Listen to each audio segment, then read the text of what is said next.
পুজোর আগে ফের বৃষ্টির পূর্বাভাস। বঙ্গোপসাগরে তৈরি হচ্ছে নিম্নচাপ। কাল থেকে দক্ষিণবঙ্গ জুড়ে বৃষ্টির সম্ভাবনা। ভারী বৃষ্টি হতে পারে পাহাড়েও। পুজোর পর বাংলা থেকে বিদায় নিতে পারে বর্ষা। मीरा सफेद तुरंत खुले, भरपूर झाग दे और इसकी स्मार्ट साइंस दे स्मार्ट केयर और फ्रेशनेस। मेरी चॉइस मेरा सफेद। পুজোর আগে ফের বৃষ্টির পূর্বাভাস। বিস্তারিত জানবো, কথা বলবো আমাদের প্রতিনিধি অরিত্রিক ভট্টাচার্যের সঙ্গে। অরিত্রিক, আলিপুর আবহাওয়া দফতর ঠিক কি বলছে? দেখো, যেটা জানা যাচ্ছে আগামীকাল অর্থাৎ শুক্রবার উত্তর বঙ্গোপসাগরে নিম্নচাপ তৈরির সম্ভাবনা রয়েছে এবং তার জেরেই আগামী শুক্রবার এবং শনিবার এই দুটি দিন কলকাতা সহ দক্ষিণবঙ্গ থেকে বৃষ্টির পূর্বাভাস রয়েছে। এখনো পর্যন্ত যেটা বলা হচ্ছে, ভারী বৃষ্টির সম্ভাবনা থাকবে উত্তর ও দক্ষিণ 24 পরগনা জেলাতে। বাকি সব জেলাতেই হালকা মাঝারি বৃষ্টিপাত, বজ্র বিদ্যুৎ সহ সেটা হতে পারে। উত্তরবঙ্গে বৃষ্টি এখনো থাকবে, কারণ ভারী বৃষ্টির সতর্কতা আজ এবং আগামীকালকে রয়েছে দার্জিলিং, কালিম্পং এই দুই জেলাতে। অন্যান্য জেলাতেও বৃষ্টির সম্ভাবনা রয়েছে। তবে আজকে সকাল থেকেই মেঘলা আকাশ রয়েছে, দিনের তাপমাত্রা কিছুটা কমবে।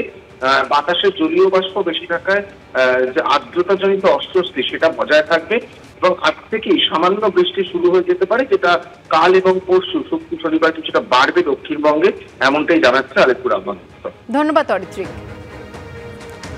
পুজোর মধ্যেও কি লাগাতার কর্মবিরতি চালিয়ে যাবেন জুনিয়র ডাক্তাররা? আন্দোলনের রূপরেখা নিয়ে আজই সিনিয়র ও জুনিয়র ডাক্তারদের বৈঠক রয়েছে। ধর্মতলার মহাসমাবেশ থেকে বৃহত্তর আন্দোলনের ডাক দিয়েছেন জুনিয়র ডাক্তাররা।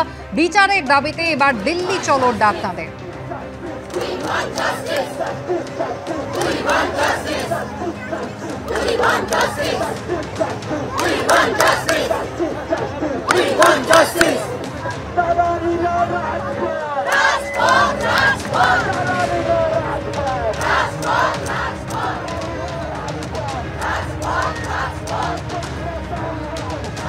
আমরা কাউকে ভরসা করতে পারছি না। আমরা দেখেছি যে সিবিআই সুপ্রিম কোর্টে কি বলছে এবং আমাদের সেশন কোর্টে সিবিআই এর লয়াররা কি কথা বলছে। চরম দায়িত্ব জ্ঞানহীনতা। ফলত আমাদের এই আন্দোলনের আগুনকে যদি আমরা জিয়ে নাড়তে না পারি, তাহলে হয়তো ওপর কোনো সেটিং হয়ে যাবে। প্রয়োজন হলে আমরা দিল্লি যাব, প্রয়োজন হলে আমরা এই যে প্রত্যেকটা কেস যেগুলো আজকে অমীমাংসিত প্রত্যেককে একসাথে বসে অভয়ার জন্য আমরা যেমন আছি, বহু বিচার অমীমাংসিত তাদেরকে একসাথে নিয়ে দিল্লির বুকে হোক, আমরা একসাথে আওয়াজ তুলব। এই আন্দোলনের সূচিমুখ একমাত্র রাজ্য সরকার, অবশ্যই দায়িত্ব জ্ঞানহীন এই রাজ্য সরকার। তাদেরকে আমরা আলটিমেটাম দিচ্ছি, প্রত্যেক ঘন্টা মিনিটের আলটিমেটাম দিচ্ছি। কিন্তু এই চাপ যেন সিবিআই অনুভব করে। যদি আমাদের কর্মবিরতির পর থেকে সরে আসতেই হয়, আমরা মানুষের কথা ভেবে আসবো, কারোর এথিক্যাল জ্ঞান ভেবে আসবো না। ডক্টর কুণাল সরকার তিনি কি বললেন শুনুন এবার। আজকে মানুষের পাশে দাঁড়াতে হবে, কারণ আমাদের মানতেই হবে যে আমরা যত রকম পরিসংখ্যান দিই না কেন, আজকে পিজিটি জুনিয়র ডাক্তাররা তাদের আমাদের রাজ্যের মেডিকেল কলেজদের মধ্যে তাদের একটা অত্যন্ত গুরুত্ব এবং অপরিহার্য ভূমিকা এবং রোল আছে। এবং আমাদের জুনিয়র সতীর্থদের বলবো যে তোমরা যে কাজটা করেছো তার জন্য কুর্নিশ। আমাদের আদার ডেমোক্রেটিক ভার্সনস অফ প্রোটেস্টকে আমাদের ভাবতে হবে।